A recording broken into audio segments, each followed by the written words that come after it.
Hi Grace Point, it's Natasha. I'm in upstate New York right now. I want to give a big shout out to my online community and welcome you all here today. We're so glad you could make it. We want you to know that no matter who you are, who you love, or how you exist in this world, you are celebrated, loved, and welcomed. Enjoy the service. We're so glad you could make it. We want you to know that no matter who you are, who you love, or how you exist in this world, you are celebrated, loved, and welcomed. Enjoy the service. Celebrated, loved, and welcomed. Y'all are welcome here. Welcome to Grace Point. Y'all want to stand with us? We love every single person in this building, outside of this building, online. We're glad you're with us today. We'd love for you to join us and sing. We've got lyrics behind us. Sing it if you know it. You'll learn it. It's easy. Yeah, yeah.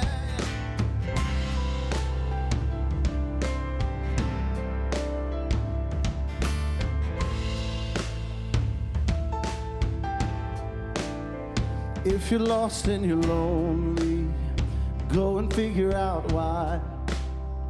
Take a trip to your dark side. Go on and have a good cry. 'Cause we're all lonely. Yeah, we're all lonely together. Yeah. I want to see your sadness. I want to share your sins. I want to bleed your blood and I want to be let in. 'Cause we all don't we all just want to be together? Yeah, we do. Leave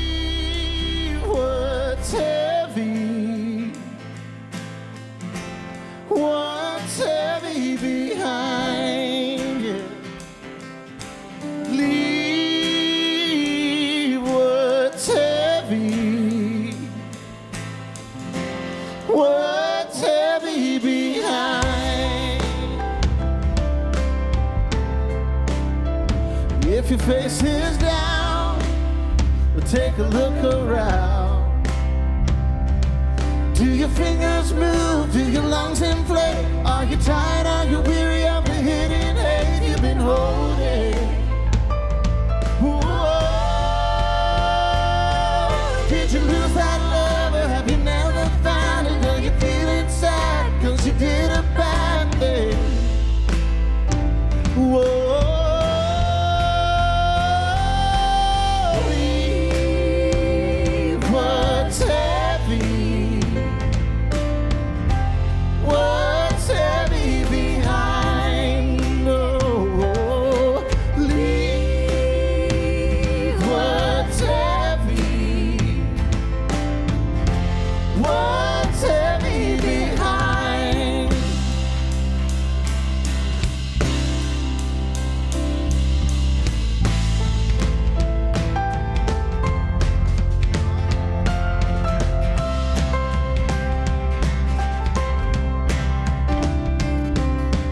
Are you feeling fearful, brother? Are you feeling fearful, sister?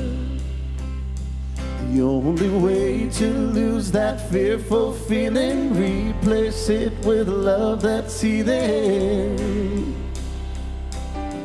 Are you feeling fearful, brother? Are you feeling fearful, sister?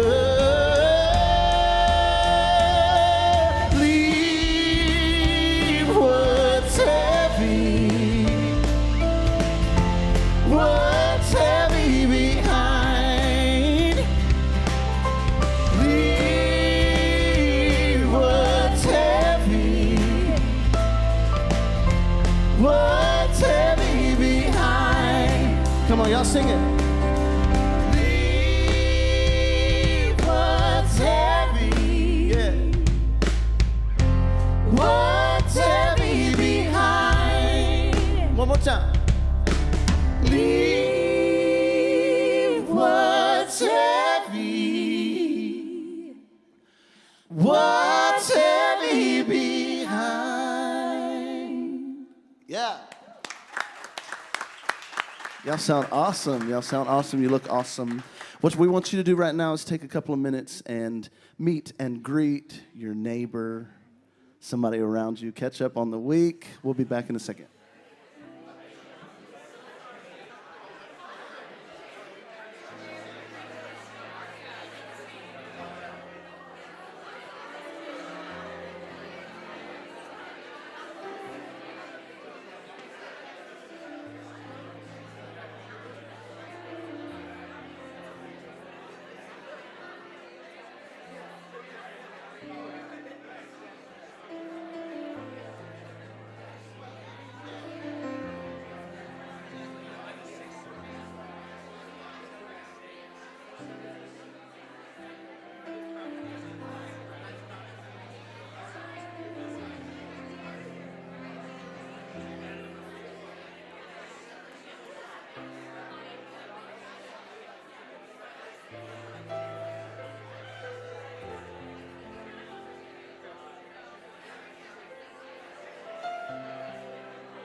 Hey, good morning, everybody. My name is Amanda, and I have some announcements for you. Thank you.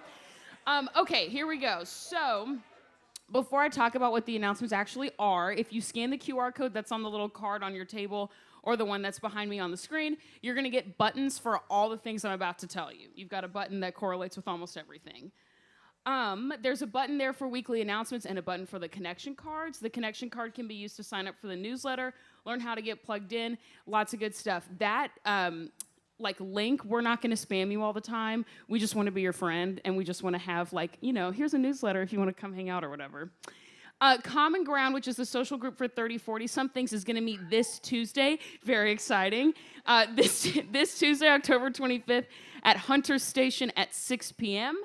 Next Sunday, October 30th, we are engaging in a community Sunday. In lieu of the regular Sunday morning structure, we're offering space to build relationship by sharing donuts. So excited. Engaging in conversation, participating in activities, whatever that means. Our whole community will be together, and there's going to be lots of other activities for kids and students. This typical Sunday or special Sunday gathering is happening all the time. Wait, what? Is happening at the same time? Goodness. Same place, 10:30, both in person and online. GP students, which is 6th through 12th graders, they have a midweek gathering each Wednesday night. If you're the adult of a student and you have any questions, you can email Tiffany@gracepoint.net for more information about that. Miss Girl, Hunter Wade, is hosting a 3-session group study entitled Her, A Feminist Approach to Scripture. This study explores 5 central tenets of reading the Bible through a feminist lens, and everyone's welcome. Everyone can be a feminist. The last session is Thursday, November 10th. It will be offered in person and online. Fill out a form, talk to Hunter, email hunter@gracepoint.net if you need the physical address or you want recordings of the 2 prior sessions. And then finally, the Leadership Council recommendations are open until next Sunday, October 30th, the Donut Sunday. The qualifications for Leadership Council are: 1, nominees have to be a part of the GP community for at least 12 months. And then 2, the nominees cannot currently have family members or partners that are on the LC or on staff. So been here for a year, and you don't have a partner or a family member who's currently on staff for the LC. The LC oversees the fiscal affairs of the church, as well as communicating with the staff regarding day-to-day affairs, theological teachings, and implementation of the vision of GP. You can email your recommendations to LC, which is just the letter L and the letter C, at gracepoint.net. That's all I've got. I'll talk to you later. Bye.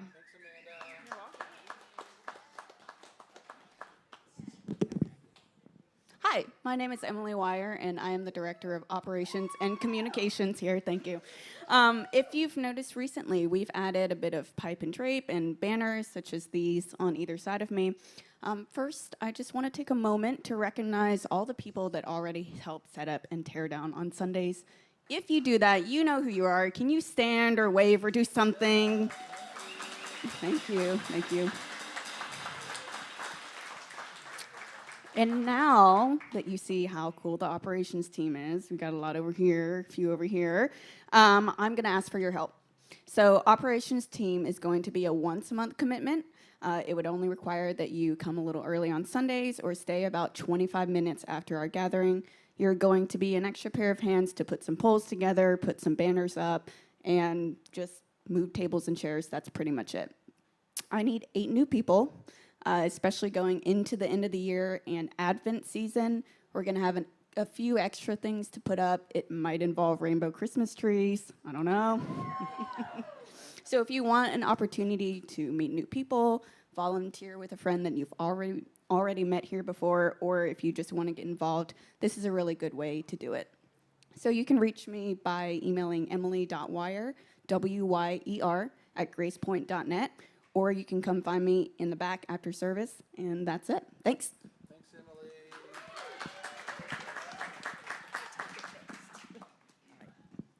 We're all too short for this mic. Okay, I'm here to talk about Christmas for Kids, and that is the 4th quarter giving will go to Christmas for Kids this year. I want to tell you a little bit about what it is, and then one of these weeks we're going to show you a video so you can see it to believe it. But this is our 40th year. This organization was started by Conway Twitty. Some of you are old enough to know who Conway Twitty is. So Conway Twitty and his bus driver decided one year that they should just put some kids on their bus and take them Christmas shopping. So they did. So from putting a few kids on their bus, this year we'll take 480 low-income children Christmas shopping. We will take middle schoolers on Sunday, December the 11th, and then we've got 80 middle schoolers. We will take elementary kids on Tuesday, December 13th. We need you to come and shop with us. We have different ways you can do that. The Sunday group is about 1:30 in the afternoon. We will put you on a bus. You will go to the school, pick up kids, take them to the Walmart in Hendersonville. Every child gets, it's either going to be $175 or $200 to spend. You're responsible for keeping them at that dollar amount. And then we put you back on the buses, take them back to the schools. That's Sunday middle schoolers. If you've got time, Tuesday is the most fun you will have over the holidays. I can promise you. Now, it is also chaotic because we will, if you can spend the day with us, we start about 10 o'clock in the morning. We will send you to an elementary school. Now, this is all done on entertainer tour coaches, so you're also responsible for making sure they don't tear up million-dollar buses while you have those kids on there. So you will go to the school, pick up the kids. We go to the Civic Center in Gallatin, and we have a party. And we have a band, and we sing, and we dance, and we have Santa Claus, and we feed them pizza and get them all wound up, and then we put them back on the buses, and we take them to the Walmart in Hendersonville. We offload those kids. Each bus will have at least 2 adult chaperones on it, plus the driver. When you get to the Walmart in Hendersonville, we will offload those kids, and we have a group of chaperones. If you can't spend the day, you come about 5 o'clock, and we just match you with a child. So every child that goes in has an adult attached to them. We don't want to lose anybody. And some of them are runners. So your job is to hold on to that child and let them shop. Some of the kids, you'll be done in 30 minutes because they know exactly what they want. They run, they get it, it's in the buggy, and then you just get in the line to check out. Others, seems to be the little girls, cannot decide. They are so overwhelmed. They've never had that kind of money to shop, ever. So they are, put it in the buggy, take it back out. Put it back in, maybe they want something else. So by about 8:30, we will come around and say, okay, how about this? Because you will be back at the schools by 9 o'clock that evening where the parents will pick them up. So Sunday, we've got an opportunity. Tuesday, all day, which is the most fun, or Tuesday night, which is just shop with a child, and then you're done. If you want to take just a few minutes when you get home, look up Christmas for Kids and just check out the website. It's Christmas4kids.org. And there will be pictures from last year, and you can sign up to chaperone. If we want to do something like get a group from Yams or Common Ground to shop, then we can do that. And it's just lots of fun. So it's great. These kids are selected by school guidance counselors. We get free and reduced lunch numbers from every elementary school in Sumner County and 5 schools in Wilson County. We get free reduced lunch numbers, and then we send an email to the guidance counselors that says, okay, based on your enrollment and your free and reduced lunch numbers, you need to choose X number of kids.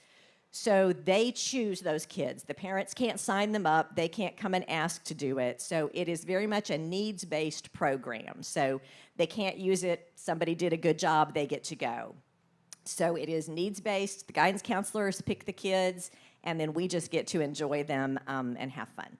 So if anybody has any questions about Christmas for Kids, I'm around. Check the website, and you'll be hearing more about us. Thanks, guys.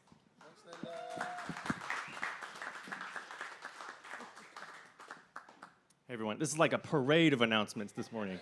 I think I might be at the end of the parade. So I just want to tell a quick story. When I first found Grace Point, this was several years ago, I had a lot going on in terms of, I had been going through this sort of deconstructing process, if that's a word we want to use this morning, for several years, but sort of all alone, right? There were books, there were podcasts, but there weren't people around me who were doing that. I had recently gotten divorced, I was a single dad. I was looking for people to go through this with, and I didn't know if that existed, but for whatever reason, at one point, one day I Googled Progressive Christian Church. I was like, let's see if this is a thing. Y'all, it was a thing. And, I lurked online for a few weeks, even back then, before we were doing like the real online YouTube cool stuff we do now. You could watch the sermons, and I did that for a little while, until I eventually got brave enough to walk back into a church, which is a thing I did not necessarily think I would do again. And what I found was that there was a community of people who were going through the same stuff I was going through and who had space for me. And y'all might have a story like that. I bet if we got 100 people up here, we would have 100 stories that were slightly different, and yet had a lot of commonalities. And one thing that I think that I know all of those stories have in common is the fact that there was a group of people at Grace Point before you or I walked into this place for the first time that had been giving of their money, of their time, of their energy to make sure that this place continued to be a thing. And then we just walked into it, and it was already there. And so my challenge for y'all today is to be a part of that. At some point next month or next year or in 5 years, someone's going to walk in here, and what we do today is going to sort of dictate what that place looks like for them. So to that end, there are QR codes that you can scan up here and around on your screens if you're online. There's a box in the back if you're one of those cool unicorn people that carries cash around or a checkbook. You can drop that in there. Be a part of that for whoever comes next. Remember who you were before you walked in here. There are so many more of those people out there. They might not know it yet, but one day they'll be ready to walk back into a church, and hopefully this place will exist for them. So if this is your first week and you just walked in here and you said, I knew it, I'm going to go to church and they're going to ask me for money, this is not for you. You're our guest. Please relax. If you're a part of this family, if you show up here from time to time, if this feels like your place, I would ask you to join us in that effort. So to those of you in this room, and you know who you are, who were here before 2017 when I showed up, who held this space for me, thank you. And so for those of you who this morning are going to make that decision to hold this space for the next group of folks who walks in here, thank you. Blessings, Grace Point.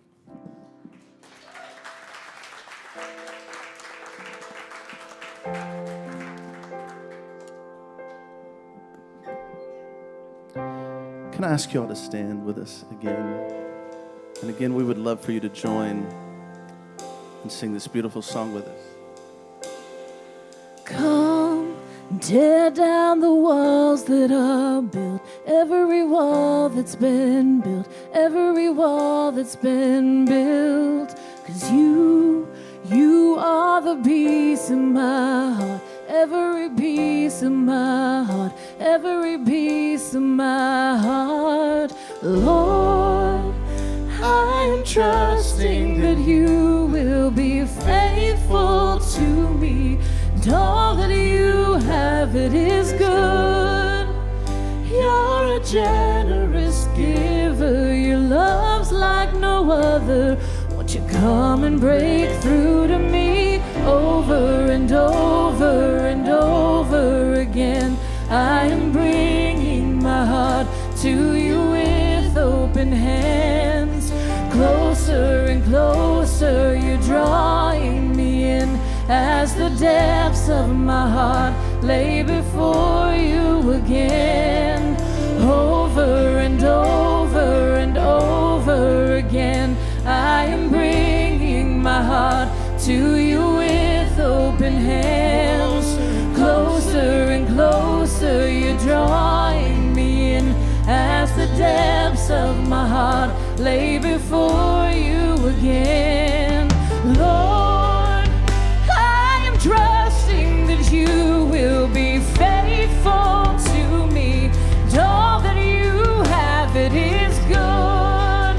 You're a generous giver, your love's like no other. Won't you come and break through to me over and over and over again?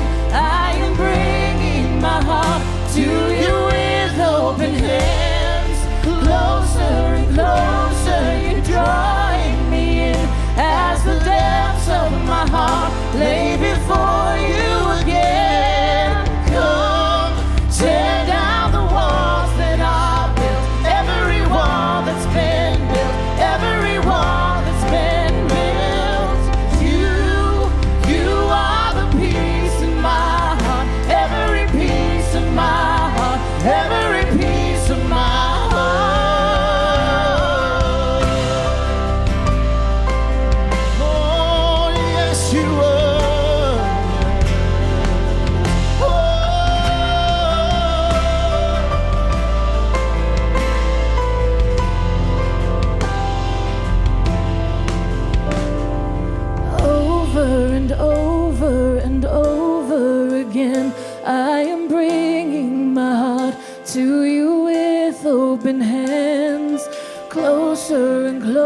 closer you're drawing me in, as the depths of my heart lay before Sing over you and over. again. Over and over and over again, I am bringing my heart to you with open hands. Closer and closer you're drawing me in, as the depths of my heart lay before you again. Come, tear down the walls that are built, every wall that's been built, every wall that's been built. 'Cause you are the peace of my heart, every piece of my heart, every piece of my heart. Come, tear down the walls that are built, every wall that's been built, every wall that's been built. 'Cause you are the peace of my heart, every piece of my heart, every piece of my heart. Come, tear down the walls that are built, every wall that's been built, every wall that's been built. 'Cause you are the peace of my heart, every piece of my heart, every piece of my heart.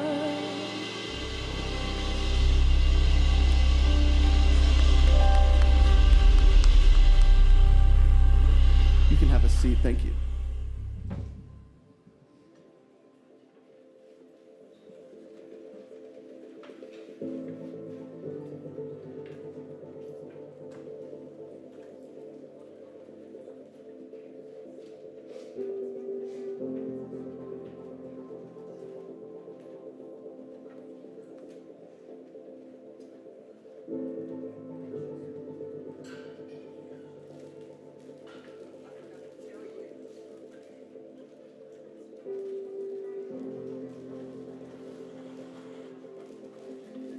Thank you very much. Hey, everybody. Thank you, Lee. Nobody else is going to say hi to me today, but Lee will, and I appreciate that. We're so glad you're here. If you're here in the room at 30 Lindsley, if you're joining us online, wherever you are in the world, we're so glad you're with us. We've been talking a little bit vaguely with no details about what next Sunday is going to be like. That's intentional because we haven't really been sure. But here's what I want to tell you about next Sunday. It's going to be different. It's going to be in person. It's going to be online. It's going to be a little bit of a different experience, with the whole goal being to help our community, the people who gather in the same space on a regular basis, really have some more opportunities to get to know who it is they're sitting with or chatting with or whatever, and to get to know a little bit about the people who are coming up here and leading you on a week-to-week basis. And I will tell you this. I have it on good authority that there's this really, really neat project our music and arts department has been working on that next week, we haven't released and shared it with the world yet, but next week, in person online, you're going to get to see it for the first time. And so if you're not a part of it, you're just going to be going, what was it? What was it? And we won't tell you. You'll have to wait.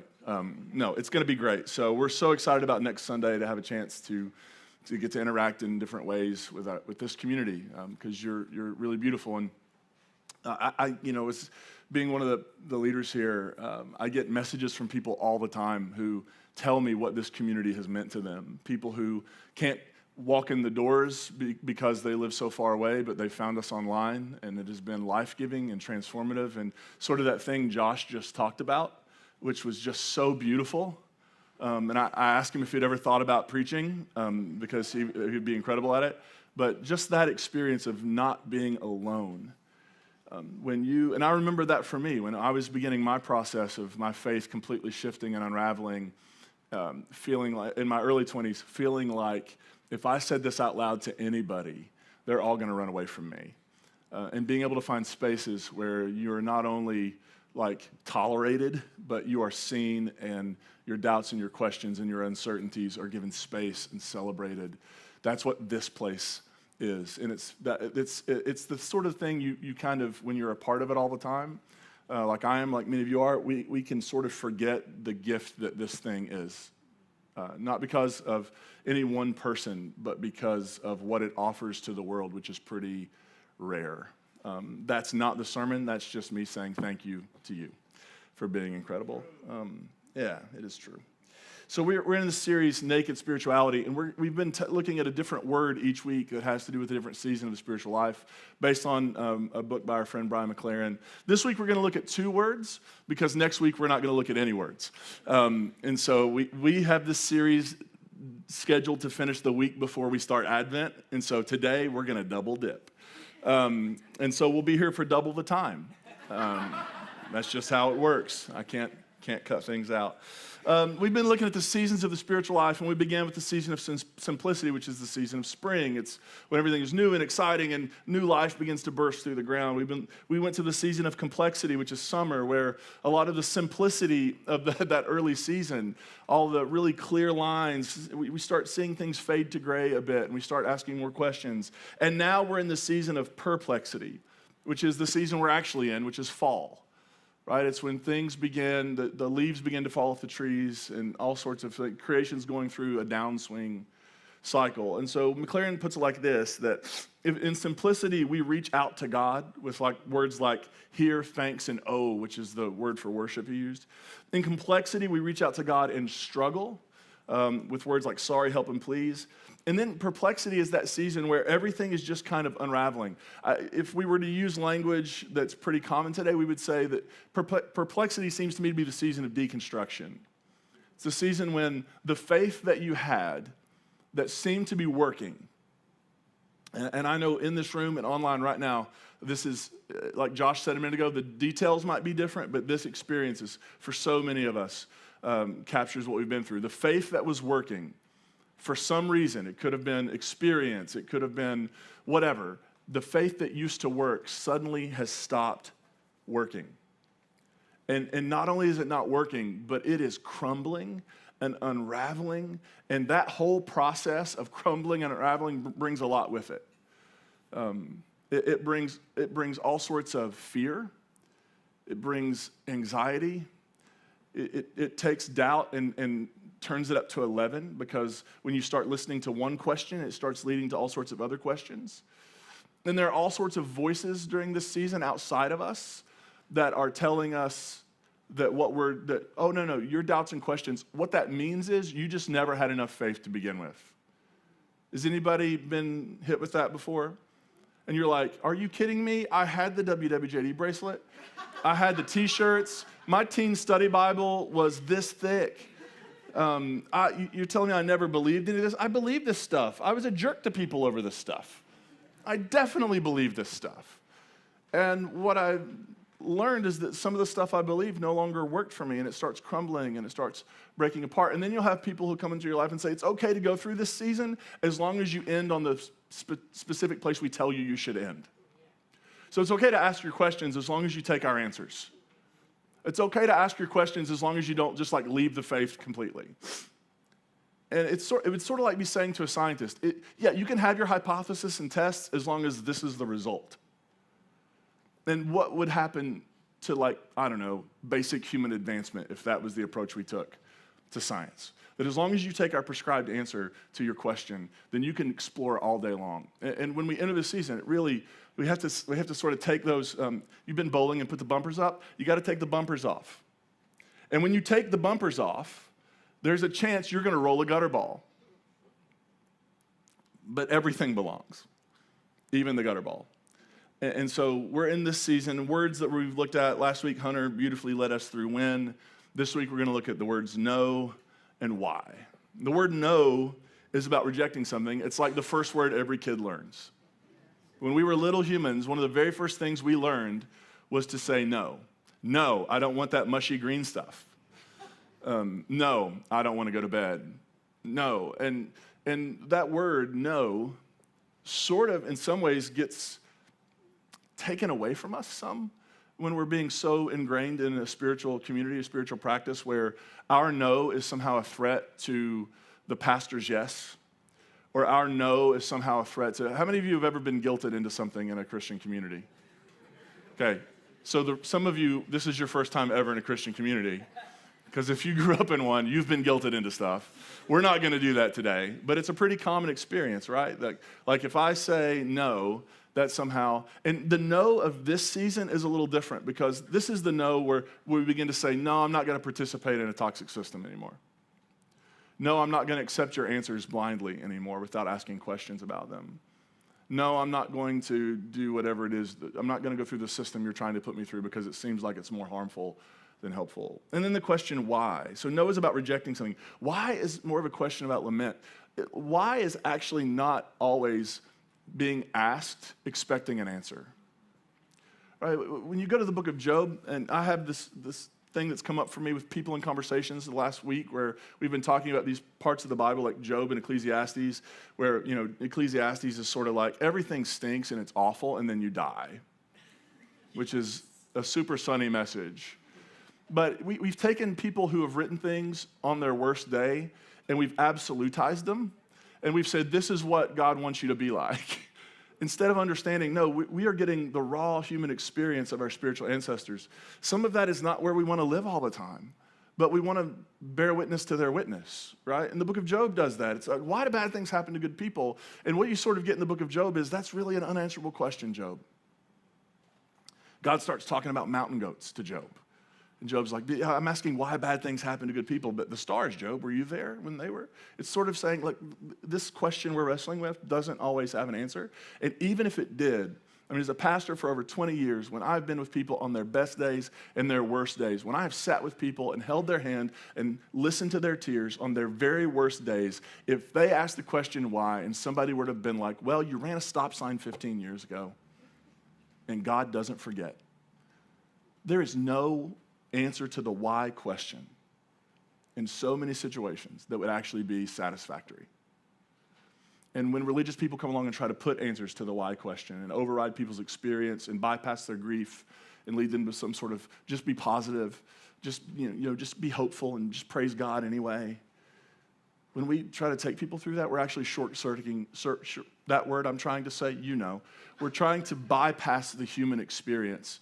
And actually, that is part of the experience of how we grow and transform and become certain kinds of people. Are you with me? So there's this sort of thing that can happen in religious settings. But the season of perplexity, the no and the why, it's when all of the certainties and systems that have functioned for so long and made sense of the world, it's when they are sort of lying in rubble on the ground all around us. And it can start subtly. It can start by, just little chips coming out of the wall. But then sometimes there are moments and events that happen that are like a wrecking ball, just knocking everything that you once held and believed down. It can be a dark time. It can be a scary time. It's a deeply anxious time, trying to figure out where you're going, hearing the voices of all the people who've warned you about the slippery slope. Anybody slippery sloped in here? And then you realize they were totally right, that it was a slippery slope, that when you start listening and paying attention to what's going on inside of you, it leads you places. And so today I want to kind of try to give us, we're not going to drill down deeply on each of these words. I more want to give us a framework for thinking about sort of these seasons of life and how they work. And this framework I first learned from the work of a guy named Walter Brueggemann, who's a Hebrew Bible scholar. He wrote a book called The Message of the Psalms. And in that book, and we've talked about this before, but I'm sure this is going to be new for some of us. He talks about how that basically if you were to step back and look at the Psalms, there are three kinds of Psalms. Now, if you're a Hebrew Bible instructor in here, I know what you're thinking. There are way more than three kinds of Psalms. And you're right. But in this framework, he's saying there are Psalms written from different spaces, different head spaces, different heart spaces. He talks about the season of the Psalms of orientation, Psalms of disorientation, and Psalms of new orientation. And so Psalms of orientation are the Psalms that essentially say this: everything is awesome. Any Lego movie fans?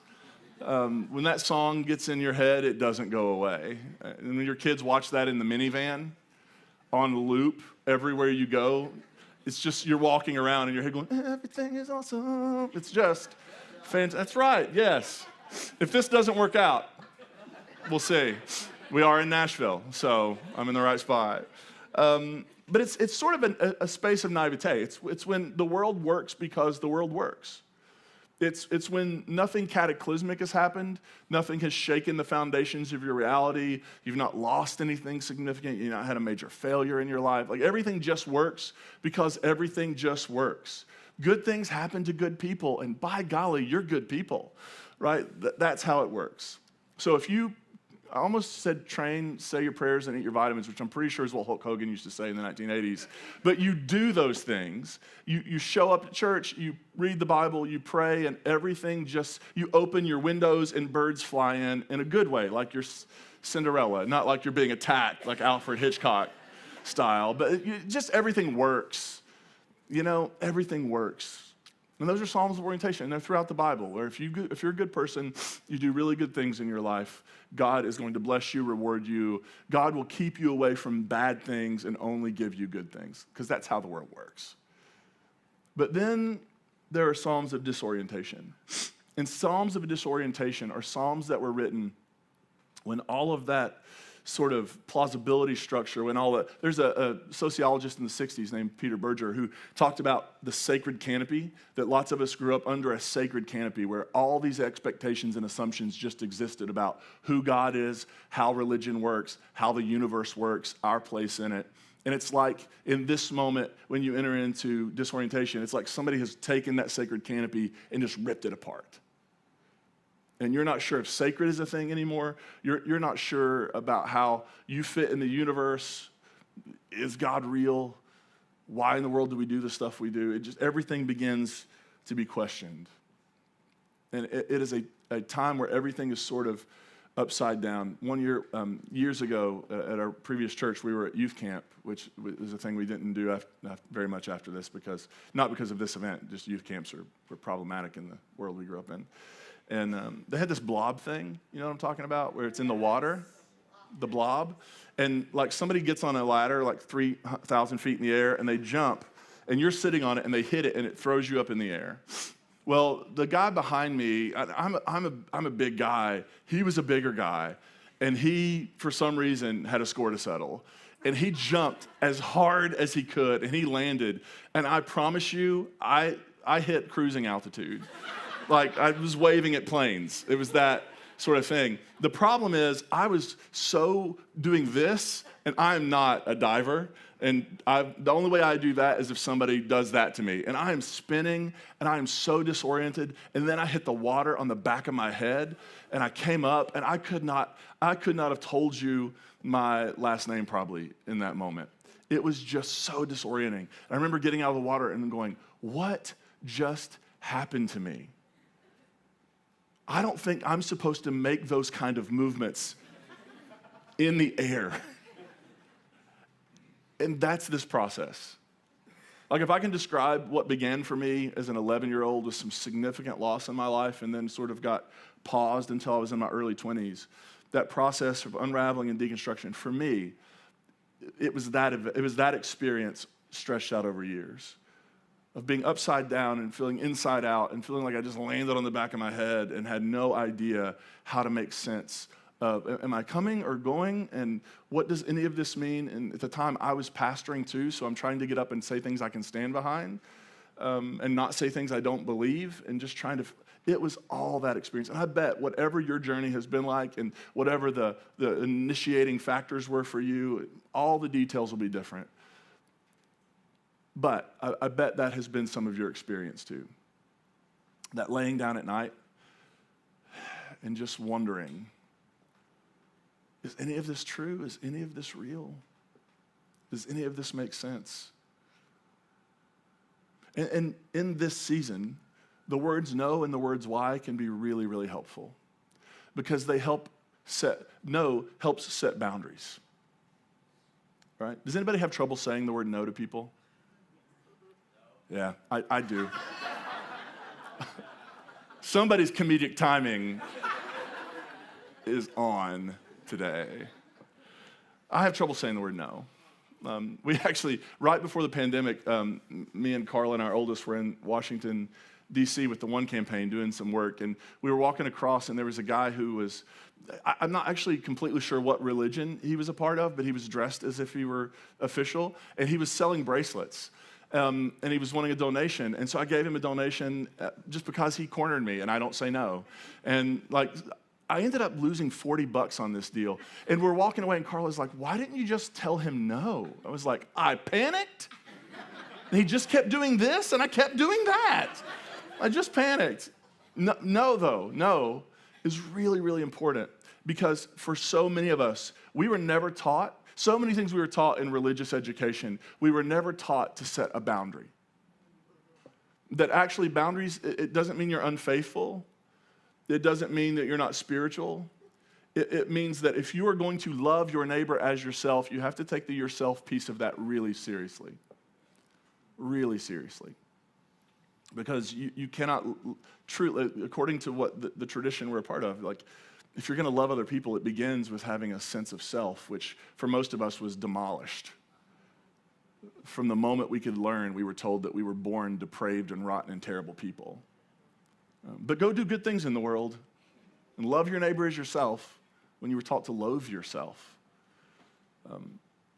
And so for so many of us, we were never taught that it's okay to say, no, I need rest, or no, that's not good for me, or no, that's painful, and pain is unavoidable, but I don't have to go sign up for it places. And no sort of becomes this, and for so many of us, no is, and I've talked to so many people who will have messaged and say, today was my last day at the church I've been a part of for 20 years. Because they keep preaching a message of hate and exclusion, and I can no longer go to a place that I couldn't bring my family members, or I can't be my authentic self. And I can't go to a place where if I don't, line up behind a certain political party platform, or if I don't sign on to some sort of theology that I just think is problematic, I just can't be me, and so I'm gonna leave. And for them, that took mustering the courage to say, no, I'm not gonna remain in this system. No, I'm not going to be a part of something that's toxic and damaging and harmful. Because church should be a safe place to bring your full humanity.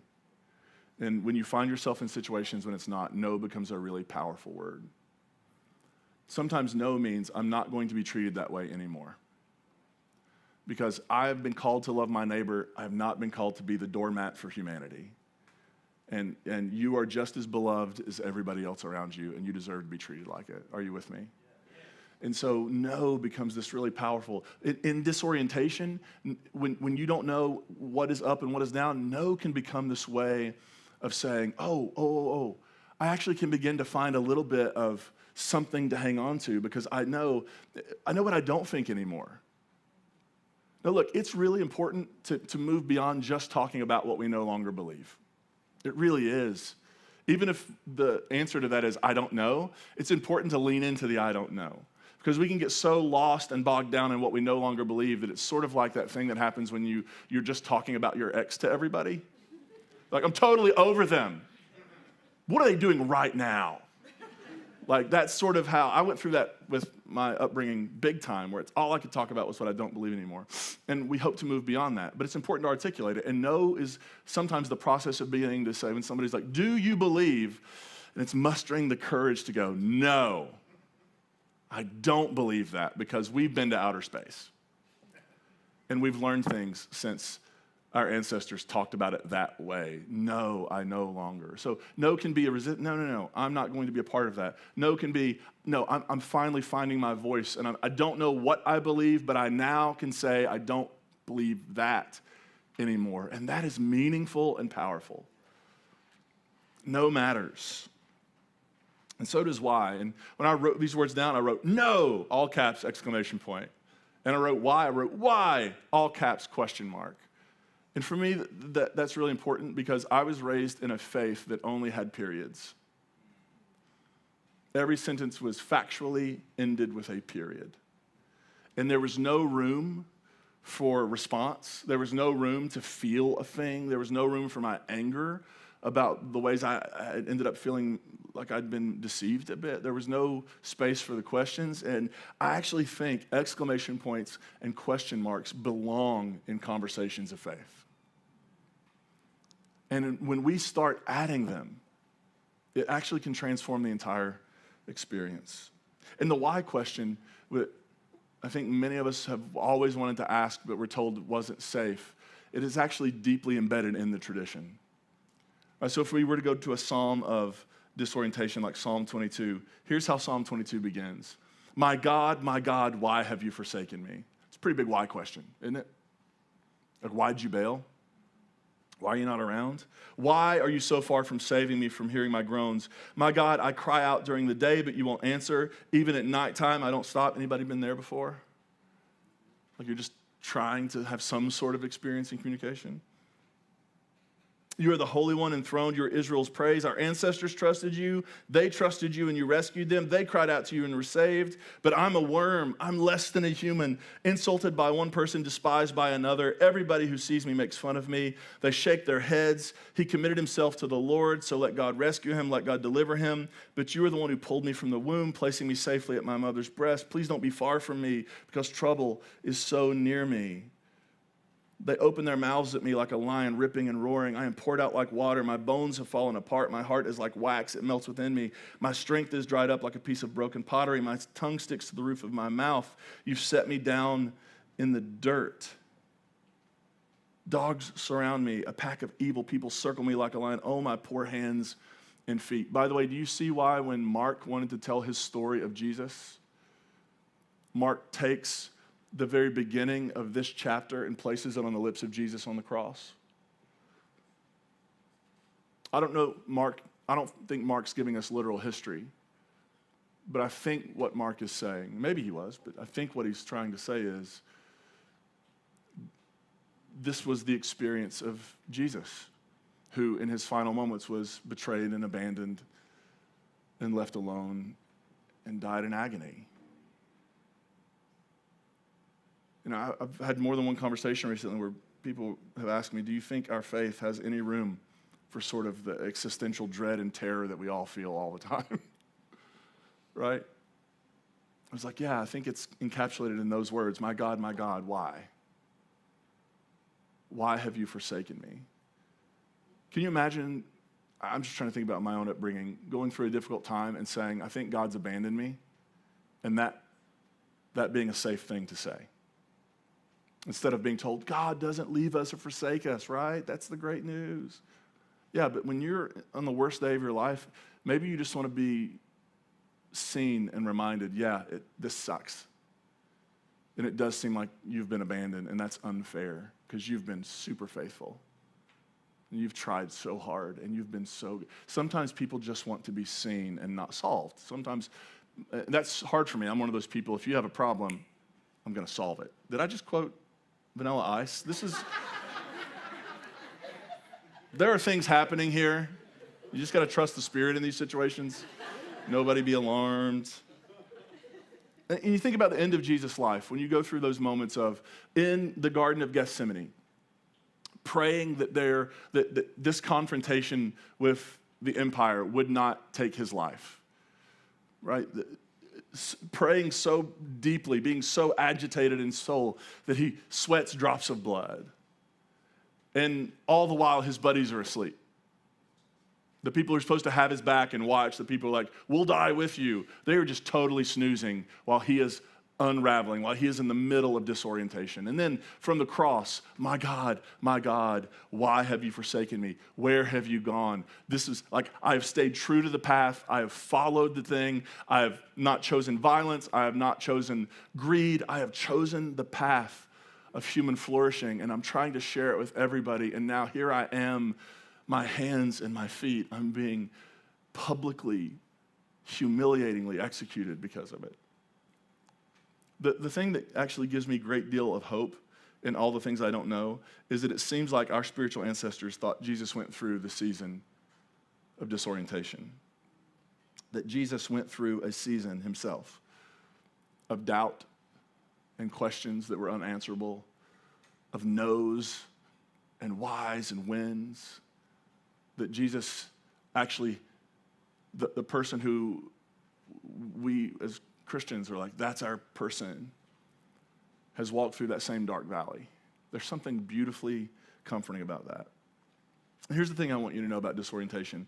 Disorientation, deconstruction, whatever word you want, it's as natural as the leaves changing outside. Right? You haven't done something wrong. It is a natural season.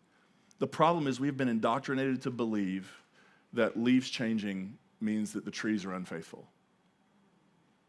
Would you ever, I mean, if you talk to trees, that's cool. Maybe you're the Lorax. But if you were ever to have a conversation with a tree, would you ever be like, how dare you? How dare you lose your leaves? You just never really had leaves to begin with. It was all an illusion. The tree's like, I'm pretty sure I had leaves. They're there. They're just dead now. It's natural. It's supposed to happen. Perplexity isn't just a season of unraveling and deconstruction, though. It's also a season of transformation. Because when trees are doing that, it's kind of beautiful, isn't it? There's a beauty to it. And I think about this, everywhere I've been driving lately has had the best view. I mean, trees, and I just think about the number of times that people are driving down the road going, God is showing out. Like, that just cracks me up internally when I think about people driving around saying that. But it's just gorgeous, right? It's just beautiful. It's amazing. And I had this thought the other day. That tree over there that's so bright red and orange and yellow and gorgeous, that tree is dying. It's dying. We are watching the end of this season's leaf growth. And yet there's something also really beautiful about it, because it's part of a natural process. And in order for new growth to happen in the spring, when everything begins anew, you have to get rid of the stuff that's no longer alive. And I think for so many of us, this process, deconstruction, disorientation, is that process of trying to cut away things that no longer serve us well, that no longer make sense of the world or our experience or our understanding of God or our understanding of our neighbors, that we're not trying to be unfaithful, we're not trying to cause trouble for anybody, we're just trying to have an honest experience of human life. And that means paying attention to the things that have to be shed so that new things can grow. I had this experience not too long ago being in the doctor's office, and they had this TV that was playing commercials telling us about medical things. It's a technical term, medical things. And one of the things that came on was about asthma, and I thought, I have a touch of that. I should pay attention to this. And I learned the craziest thing that I never thought of before. I always thought the problem with asthma attacks is that you can't breathe in, right? Like that you can't get air. The problem with an asthma attack is that you've taken air in and now you can't let it out. So the thing that, 2 seconds ago was giving you life is now the thing that's choking you. And my gosh, at some point, the very things that once nurtured and nourished us in the seasons of simplicity and complexity, if we're going to have an honest experience and grow and transform, they have to be left behind because they're choking us. They're starving us. They're keeping us from growing and becoming what we've been invited to be next. And then there's new orientation, because here's the thing, you can't go back. Like, you can't go back. Once you've seen, you can't unsee. Once you've tasted, you can't untaste. You can't go back to the naivete of orientation, but you can go to this place of new orientation. New orientation is where everything you've experienced helps influence and form your lens for how you see everything else. And I don't like the word reconstruction, because in my mind, whatever you reconstruct, you will now have to tear down again.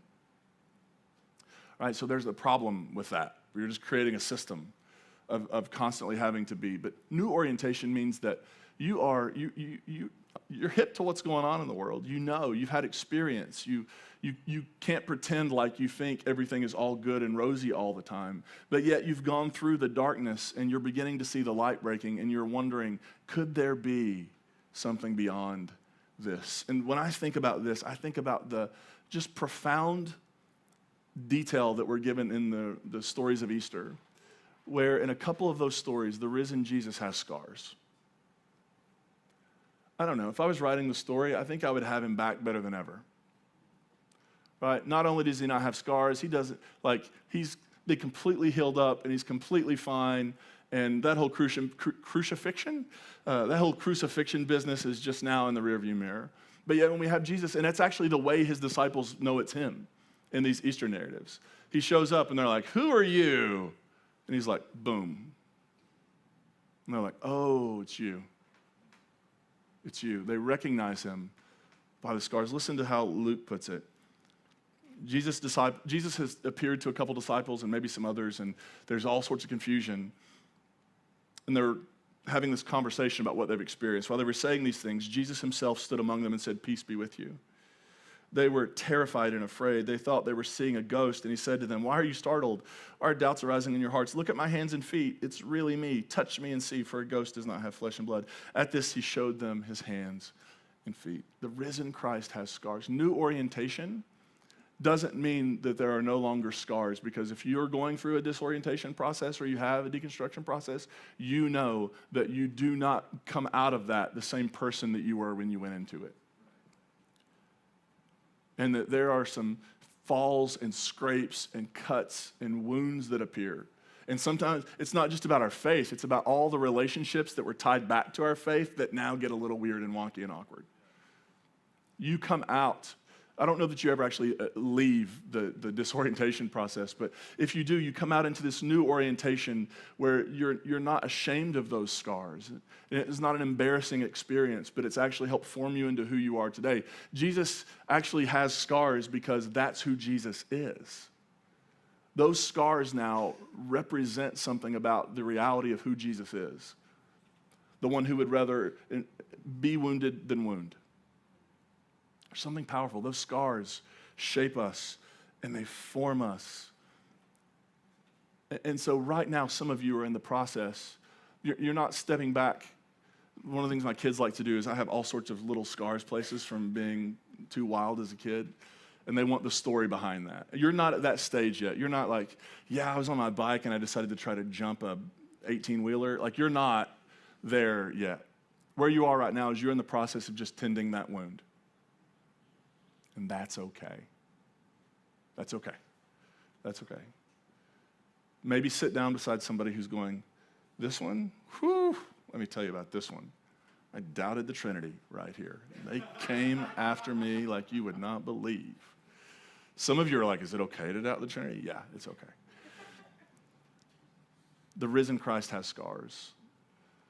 New orientation is this invitation not to leave behind disorientation, but to channel it into something that is life-giving and healing, where you know that whatever your doubts and questions are, whatever you don't know, and whatever thing you're thinking that's terrifying right now, you're safe.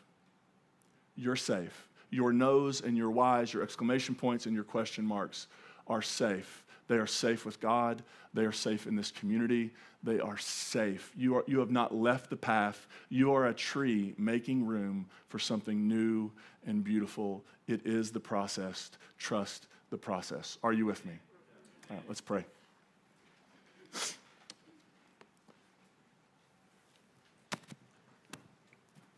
God, we are grateful that the no's and the lies, the exclamation points and the question marks, that they are not unfaithful, that they are not an abandonment of faith, but in so many ways, they are what faith is made of.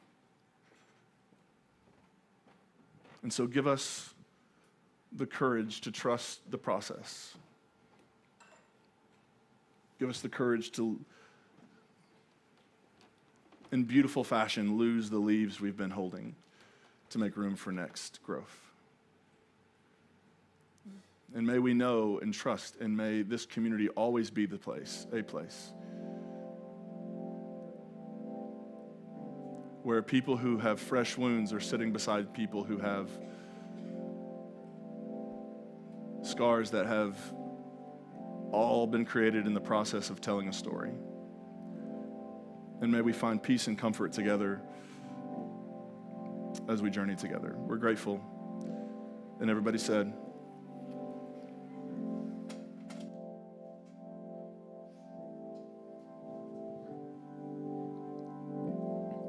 She just wants to be beautiful. She goes unnoticed. She knows no limits. She craves attention. She praises an image. She prays to be sculpted by the sculptor.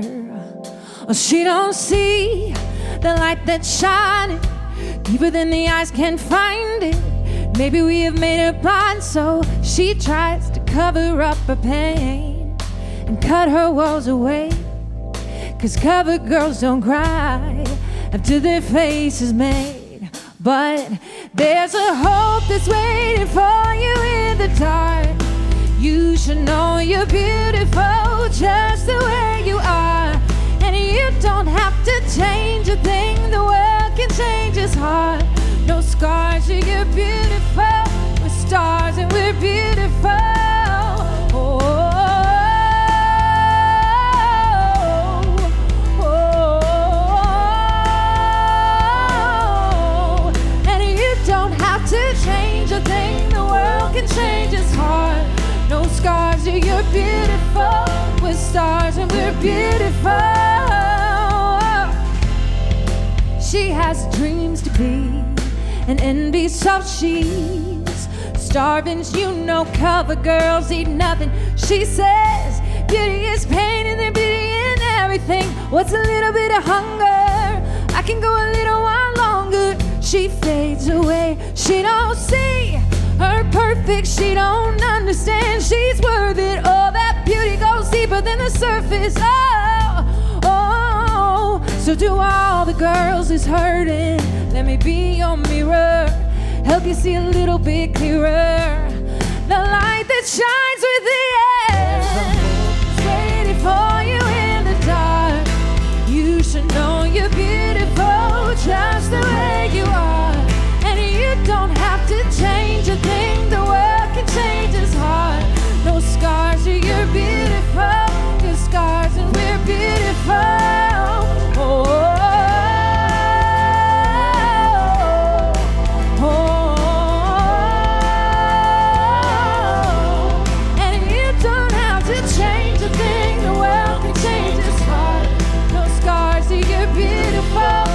stars and we're beautiful.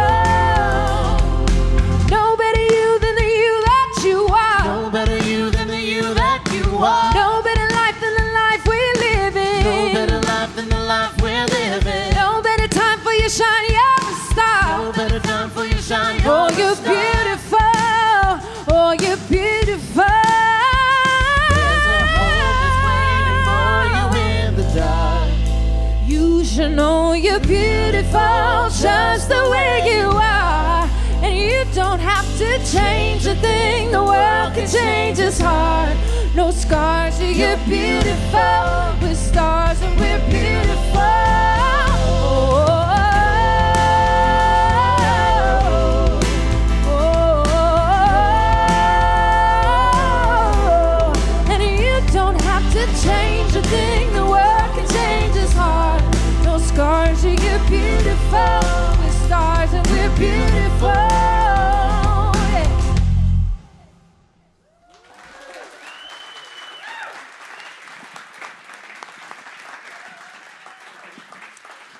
Before we peace out, if you can help us in the back, put the chairs and the tables back to where they were, that would be great. Your benediction today comes from Alicia Keys. It's a quote that I think about every time this time of year, or every year this time of year, and to kind of echo what Josh was saying. She said, this time of year, the trees are about to show us how lovely it is to let the dead things go. Grace Point, we love you and we're proud of you. Have a good week.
you.